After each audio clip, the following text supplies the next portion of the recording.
मेरे कांकेर के भाइयों बहनों मुझे बताइए, ये हमारी चोरी किया हुआ पैसा वापस आना चाहिए कि नहीं आना चाहिए? ये काला धन वापस आना चाहिए? ये चोर लुटेरों से एक एक रुपया वापस लेना चाहिए?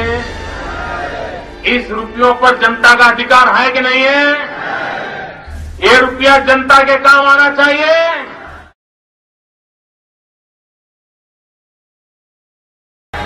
अरे एक बार ये जो चोर लुटेरों के पैसे विदेशी बैंकों में जमा है ना, उतने भी हम रुपये ले आए ना, तो भी हिंदुस्तान के एक एक गरीब आदमी को मुफ्त में 15-20 लाख रुपए यूं ही मिल जाएगा। इतने रुपये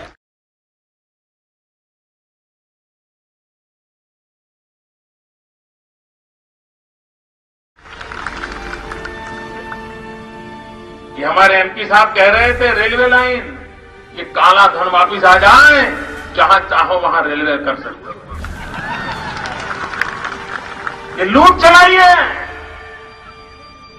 और बेशर्म होकर के कहते हैं सरकार आप चलाते हो और पूछते मोदी को कि कैसे लाए। जिस दिन भारतीय जनता पार्टी को मौका मिलेगा, एक एक पाई हिंदुस्तान की वापस लाई जाएगी और हिंदुस्तान के गरीबों के लिए काम लाई जाएगी।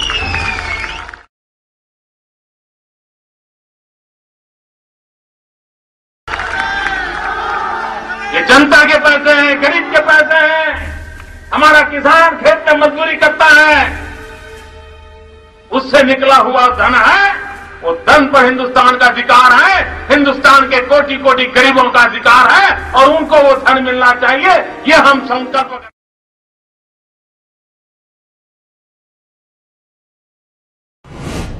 मैं आपसे पूछना चाहता हूं,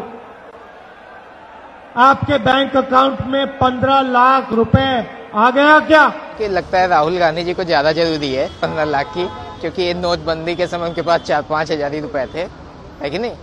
तो बल्कि हम लोग तो नहीं मांग रहे हैं, हम लोग तो ये कहते हैं कि हमें बेस्ट एजुकेशन मिले, अच्छी स्वास्थ्य, बस, और अच्छी सुविधाएं होनी चाहिए। इनके अकाउंट में सदा पहुंचते रहे ना बिना काम किए। इन्हें अभी बिना काम किए पैसा चाहिए, हराम का पैसा चाहिए। इन्हें बांट दो, जो इनकम टैक्स दे रहे हैं उनके पैसे को 15-15 लाख करके जो काम नहीं कर रहे उनके घर पहुंचा दो, तब ये खुश हैं।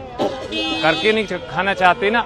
संस्कृति बदल रही है, कल्चर बदल रहा है, जो काम करेगा सो खाएगा। किस बात का 15 लाख पहुंचा दे? वो बात केवल इतनी थी कि 15-15 लाख हिस्से में आता है, ना कि 15-15 लाख खाते में पहुंचा देंगे। सवाल किसी व्यक्ति के नाम का नहीं है। लोग इस बार ढूंढेंगे कि 15 लाख कहाँ हैं हमारे अकाउंट में। तो उन्होंने ये थोड़ी नहीं बोला था कि हम 15 लाख सबके अकाउंट में दे। उन्होंने तो ये बात रखी थी कि इतना काला धन है कि अगर वापस आता है तो सबके हिस्से में 15 लाख आ सकते हैं। जरूरी नहीं है डायरेक्टली आप पैसा दो इंसान को, आप उस तरह की फैसिलिटी दो लोगों को।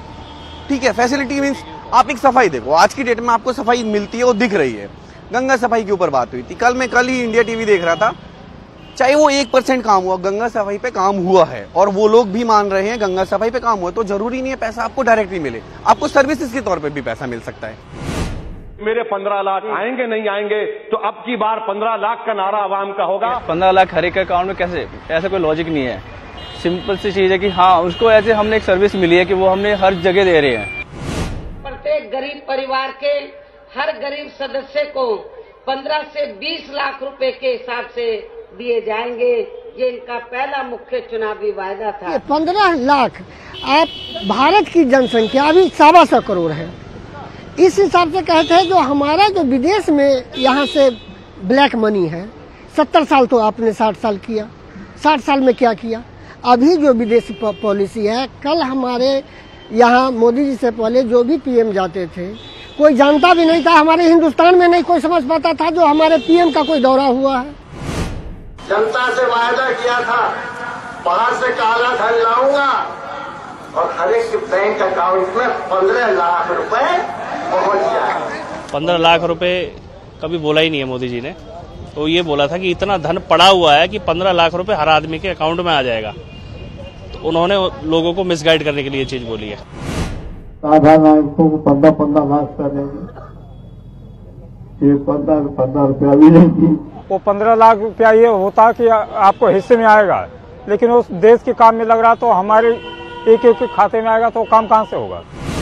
सबसे बड़ा धोखा तो प्रधानमंत्री जी ने किया था इस देश के सामने, जब उन्होंने ये जुमला फैलाया था कि 15 लाख हर आदमी के अकाउंट में आएंगे।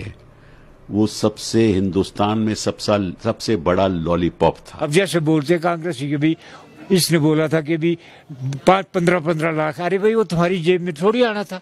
अगर वो पकड़ा भी होगा तो देश की योजना के लिए आएगा काम, कि मेरी जेब में आएगा वो 15 लाख रुपया।